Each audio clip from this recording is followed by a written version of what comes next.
O livro de Oséias começa com um estrondo. A voz de Deus ordena ao profeta: vai, toma uma mulher de prostituições e filhos de prostituição. É um dos inícios mais dramáticos e perturbadores de toda a Bíblia. A história que se segue é uma tapeçaria poderosa de amor, traição, juízo e redenção, tecida em torno do relacionamento tempestuoso entre Oséias e Gomer. Mas as Escrituras são como um pergaminho antigo. O que está escrito com tinta preta é profundo, mas os espaços em branco, os silêncios entre as linhas, podem conter histórias inteiras. No primeiro capítulo, após o nascimento de Jezreel, o primeiro filho de Gomer, há uma pequena pista, quase despercebida. Ela, Gomer, concebeu outra vez e deu à luz uma filha.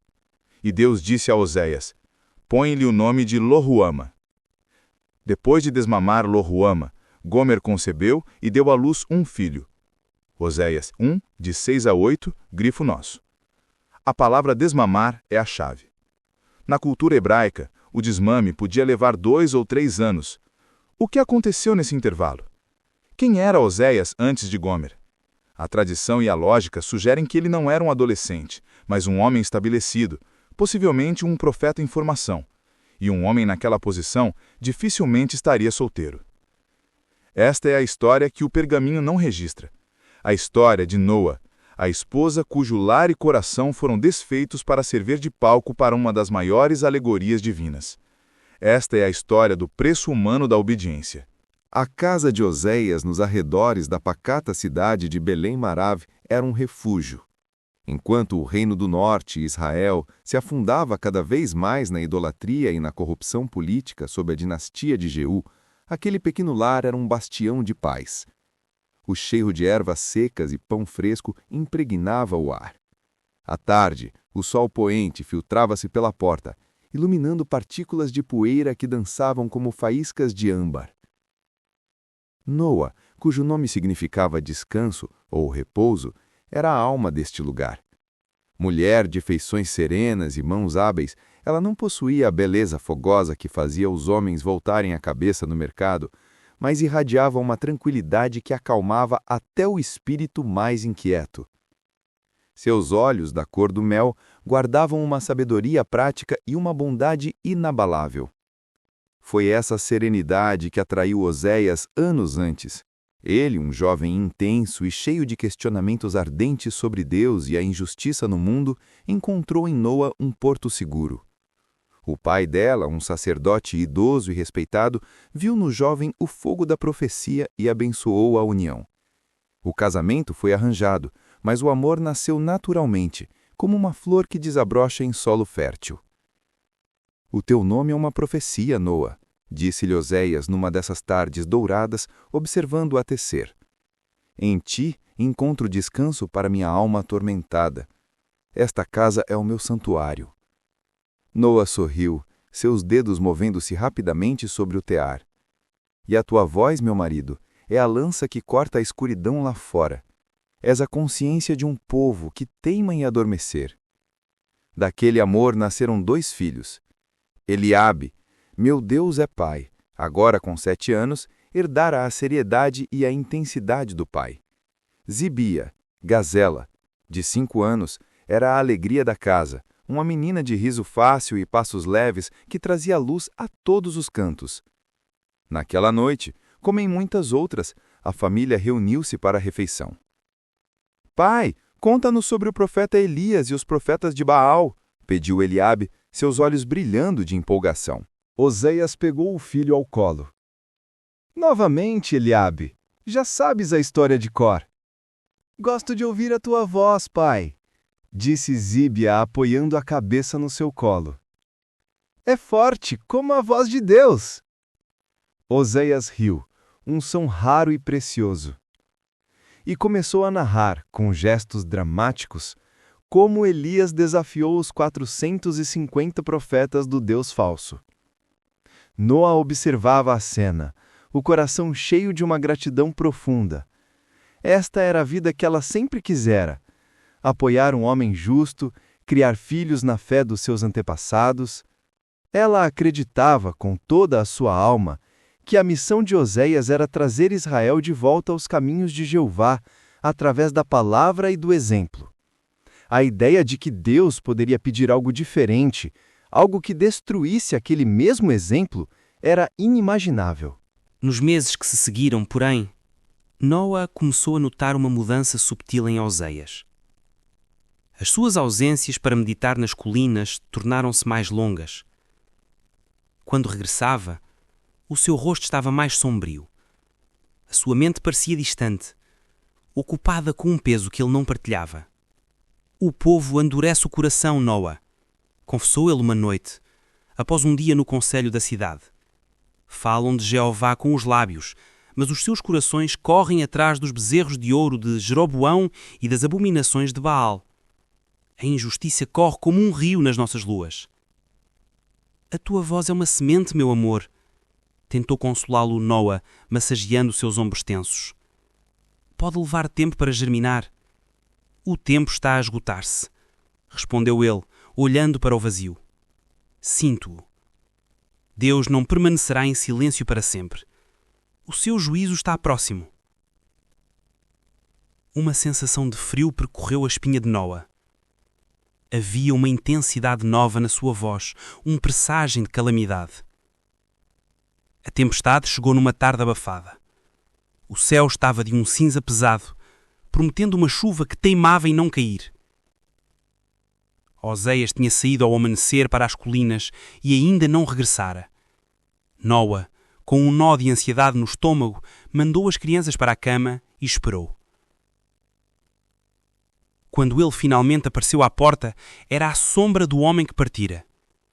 Suas roupas estavam rasgadas de espinhos, o rosto pálido como a morte, os olhos, outrora cheios de convicção, estavam vidrados, fixos num horror interior. Ele cambaleou para dentro e encostou-se à parede, como se não tivesse forças para se manter de pé. Oséias! Noa correu para ele, o coração a bater descompassado. Pelo céu! O que te aconteceu? Estás ferido? Ela estendeu a mão para tocá-lo, mas ele recuou bruscamente, como se o seu toque fosse de fogo. Não! A palavra saiu como um rosnado. Não me toques! Noa ficou imóvel, congelada pelo tom da sua voz. Fala comigo! Estás a assustar-me!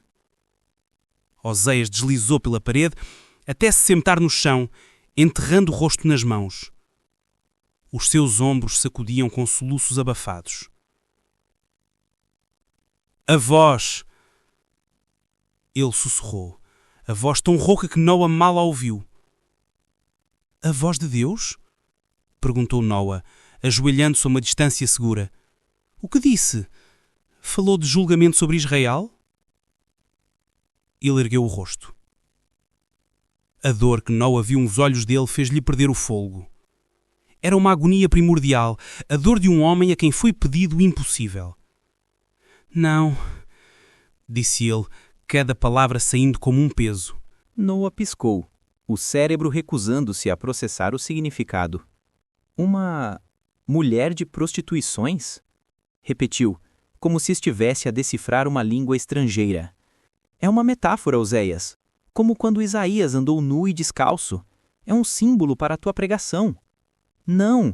Ele gritou, batendo com um punho no chão de terra batida. O som ecoou na casa silenciosa. Não é um símbolo, é uma ordem, literal. Vai, toma uma mulher de prostituições, porque a terra se prostituiu, desviando-se do Senhor. São as palavras exatas. O silêncio que se seguiu foi mais alto do que qualquer grito. Noa sentou-se pesadamente no chão, as pernas recusando-se a sustentá-la. O mundo dela, tão cuidadosamente construído, desmoronava-se à sua volta. E eu? A pergunta saiu num fio de voz, um sussurro de incredulidade. E os teus filhos? Eliabe e Zibira? O que seremos nós? A angústia no rosto de Oséias era um espetáculo doloroso. Ele estava dilacerado. A voz. Ele falhou, desviando o olhar. A voz não mencionou-te. Apenas disse, toma uma mulher. A voz só falou dela. Foi então que a verdade atingiu Noa com a força de um martelo. Ela não era uma personagem nesta nova narrativa divina. Era um obstáculo. A sua existência, seu amor, a sua família, eram irrelevantes para o drama profético que se desenhava. Vais descartar-me? A voz de Noa subiu, misturando dor e uma fúria nascentes. Vais descartar-nos por uma alegoria? É este o Deus que servimos? Um Deus que destrói famílias para provar um ponto? Oséias levantou-se, seu próprio rosto contorcido de raiva e desespero. Não chame de cruel. É a voz de Jeová, Noa. Como posso desobedecer? A minha vida já não me pertence. Pertence à sua palavra. E a tua vida aqui? Ela gritou, levantando-se também, apontando para os quartos onde as crianças dormiam. A tua vida comigo, com os teus filhos. Isso não pertence a ele? Isso não tem valor? Tudo pertence a ele. Tudo. Até este amor que sinto por ti é um empréstimo dele. E se ele o pede de volta, quem sou eu para recusar? A discussão prolongou-se pela noite inteira, um ciclo de acusações, lágrimas e súplicas. Noa passou por todas as fases do luto em poucas horas. A negação. Isto é um sonho, um pesadelo. A raiva. Como ousas? Como Deus ousa? A barganha. Farei qualquer coisa. Serei mais piedosa. Ele há de mudar de ideias. Por fim, veio uma fria e silenciosa desolação. Ela viu nos olhos de Oséias que a decisão, por mais horrível que fosse, já estava tomada. A obediência dele à sua missão divina significava a traição à sua missão como marido e pai. Os dias que se seguiram foram de um luto vivo. A casa, outrora cheia de calor e vida, tornou-se um túmulo. Oséias vagueava pelas divisões como um fantasma, incapaz de olhar nos olhos, incapaz de responder às perguntas inocentes das crianças. Mãe, por que é que o pai está sempre triste? Perguntou Zibia, seus grandes olhos cheios de confusão. O pai tem um peso muito grande no coração, minha querida, respondeu Noa, a voz trêmula. Está tentando ouvir Deus. Deus está a fazê-lo ficar triste? Inquiriu Eliabe, seu rosto fechado num semblante desconfiado que era demasiado adulto para sua idade. Noa não soube o que responder. Como se explica o incompreensível a uma criança? A separação final foi um assunto prático e arrasador. O irmão de Oséias, um homem bom e compassivo, chamado Malaquí, foi informado. Ele, horrorizado, ofereceu-se para acolher Noa e as crianças na sua casa, noutra cidade. Na manhã da partida, o ar estava pesado. Noa arrumou algumas posses num saco de pano, roupas, alguns objetos pessoais, os brinquedos favoritos das crianças. Eliabe e Zibia, vestidos com as suas melhores roupas, pareciam pequenos e vulneráveis. Oséias estava à porta, o rosto uma máscara de agonia contida. Noa, ele começou, a voz falhando. Ela ergueu a mão, silenciando-o. Todo o seu sofrimento tinha sido compactado numa fria determinação. Não, disse ela, a voz surpreendentemente firme. Não tens nada para me dizer que eu queira ouvir. Os filhos, ele suplicou, os olhos fixos em Eliabe e Zibia, que se encolhiam atrás das saias da mãe. Deixa-me despedir-me. Já te despediste, respondeu Noa, sem emoção. A tua despedida foi quando escolheste outra mulher sobre eles. Não foi uma escolha, foi uma ordem. Para eles é a mesma coisa.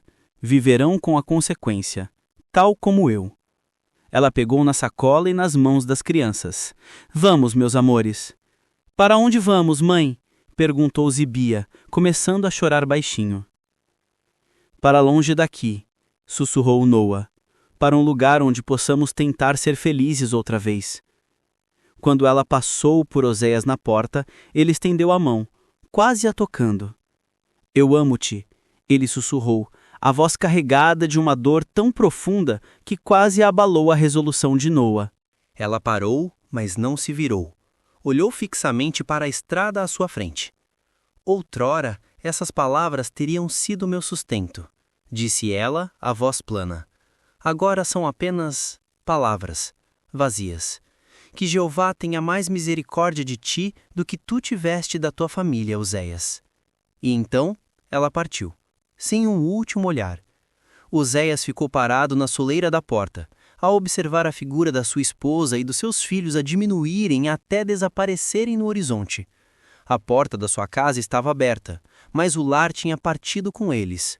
O silêncio que se abateu sobre a casa era absoluto, ensurdecedor, o som da solidão mais profunda. A vida de Oséias transformou-se no pesadelo profético que Deus ordenara. Ele foi a Tirza, uma cidade conhecida pela sua decadência, e encontrou Gomer. Ela era tudo o que Noa não era. Fogosa, imprevisível, de uma beleza sharp e perigosa. O casamento foi um escândalo. Os sussurros seguiam-nos por toda parte. O profeta casou com uma prostituta. Perdeu o juízo. É uma vergonha. Gomer trouxe consigo o caos. A casa que outrora cheirava a pão fresco, agora cheirava a perfume barato e vinho. O respeito que Oséias conquistara a duras penas evaporou-se. A sua pregação tornou-se visceral, dolorosamente pessoal. Cada vez que Gomer se ausentava, cada olhar de desdém que ele recebia era um lembrete vivo da infidelidade de Israel. Enquanto isso, Noa tentava reconstruir uma vida nos arredores da cidade onde vivia o cunhado. A dor era uma companheira constante. As noites eram as piores, quando o silêncio a obrigava a confrontar a sua nova realidade. Ela era uma divorciada, uma mulher descartada, um assunto de pena e fofoca. Mãe, o pai não nos quer mais? A pergunta de Zibia, feita numa noite chuvosa, partiu o coração de Noa. Quer, minha querida, mentiu Noa, abraçando-a. Mas Deus pediu-lhe para fazer algo muito difícil e ele tem de se concentrar nisso. Eu odeio o que Deus lhe pediu para fazer, declarou Eliabe de pé na porta, os braços cruzados. Se Deus faz o pai abandonar-nos, então eu odeio Deus. Eliabe? Repreendeu Noa, mas a repreenda não tinha força. No fundo do seu próprio coração, ela lutava com a mesma revolta. A sua fé, outrora tão simples e forte como uma rocha, estava em frangalhos. Ela ainda orava, mas as suas orações eram cheias de perguntas sem resposta e de uma raiva silenciosa. Onde estás, Deus? O meu amor não era bom o suficiente? A minha família não era um testemunho aceitável para ti? A notícia do nascimento do primeiro filho de Oséias e Gomer, um menino chamado Jezreel, chegou até ela como um golpe distante. Era a confirmação pública e irrevogável da sua substituição. Ela chorou naquela noite, não por ciúmes de Gomer, mas pela vida que tinha sido apagada, pelo filho que outro homem agora chamava de seu. Anos passaram. A vida de Noa estabeleceu-se numa nova rotina de sobrevivência e cuidado com os filhos, que cresciam rapidamente. Eliabe tornou-se um jovem sério e fechado, a ferida do abandono do pai transformada num ressentimento quieto. Zibia, mais resiliente, mantinha um pouco da sua doçura infantil, mas havia uma sombra de tristeza nos seus olhos. Num dia de mercado, particularmente quente, Noa foi ao poço central buscar água. O local estava cheio de mulheres a conversar, a rir, a partilhar as novidades. Noa mantinha-se à parte, acostumada à sua solidão. Foi então que o viu. Do outro lado da praça estava Oséias. Ele estava irreconhecivelmente envelhecido. O seu rosto, outrora marcado pela convicção, estava agora sulcado por linhas profundas de sofrimento. As suas roupas eram simples e gastas. Nos braços, ele carregava uma criança pequena, uma menina, Lo-Ruama, não amada. Atrás dele, caminhando com uma arrogância cansada, estava Gomer. O seu esplendor tinha se desbotado, substituído por uma dureza cínica. Ela puxava pela mão um rapazinho, Lo-Ami, não meu povo, cujo rosto estava sujo de lágrimas. Era uma paródia trágica de uma família, o profeta, a prostituta e os filhos cujos nomes gritavam o desfavor divino. Os olhos de Noa e Oséias encontraram-se através da multidão. O tempo parou. O ruído do mercado desvaneceu-se num zumbido distante. Naquele olhar, uma vida inteira de amor e perda foi comunicada. Noa viu nele não o herói da fé que ele talvez imaginasse ser, mas um homem quebrado, esmagado pelo peso da sua própria obediência. E Oséias viu nela não a mulher amargurada que ele talvez temesse encontrar, mas uma dignidade quieta, uma força que tinha sido forjada na fornalha de uma dor que ele próprio infligira. Noa! O nome saiu dos lábios dele como um suspiro de dor. Gomer seguiu seu olhar. Seus próprios olhos estreitaram-se com um ciúme instantâneo e venenoso. Ela puxou o braço de Oséias com força. Oséias, ande. Não temos tempo para ficar a remoer o passado. A sua verdadeira família tem sede. Oséias hesitou. Preso entre os dois mundos que ele habitava, ele parecia querer dizer algo, explicar, talvez pedir perdão.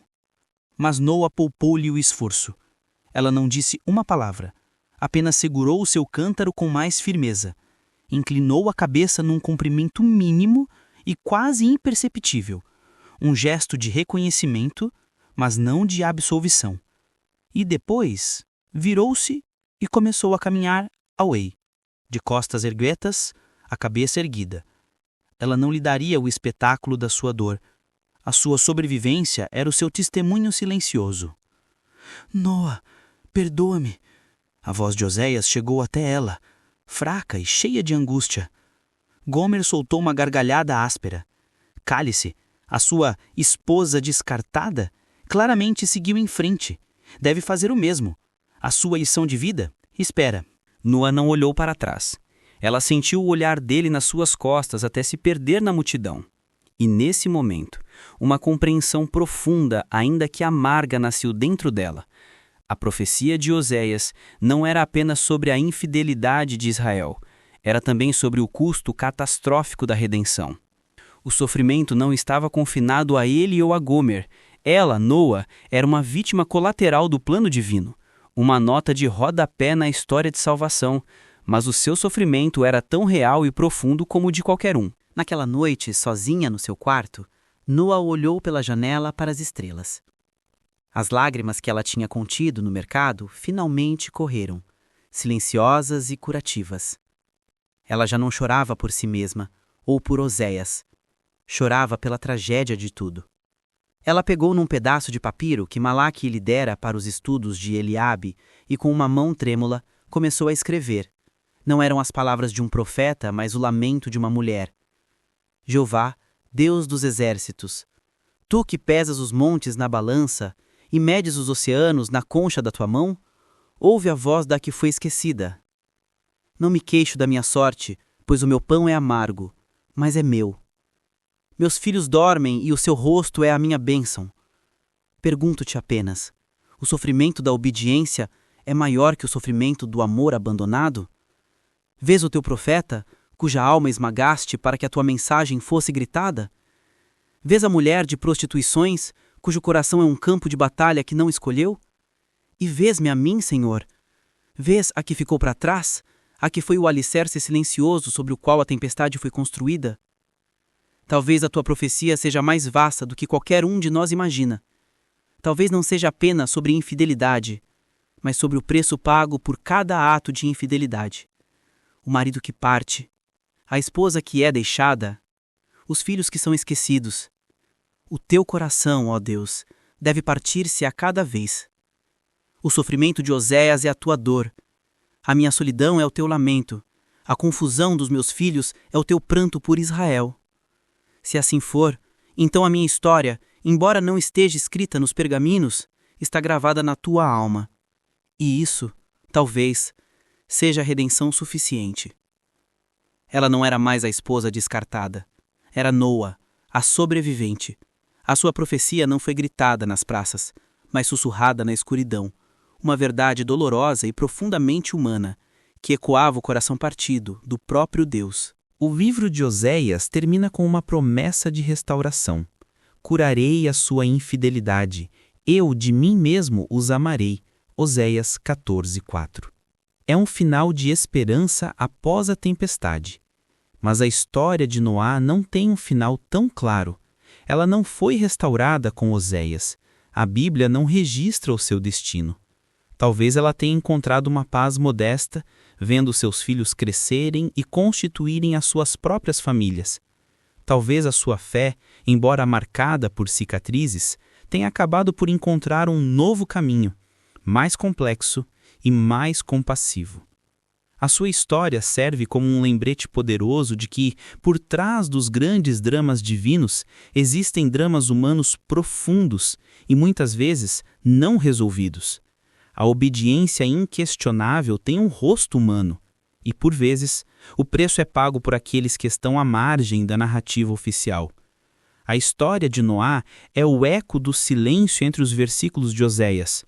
É uma voz que sussurra através dos séculos, lembrando-nos que, mesmo quando não vemos a história completa, cada personagem, não importa quão pequena, carrega um mundo de amor, dor e significado.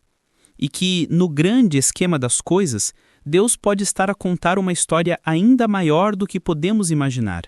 Uma história que inclui até as lágrimas das esposas descartadas.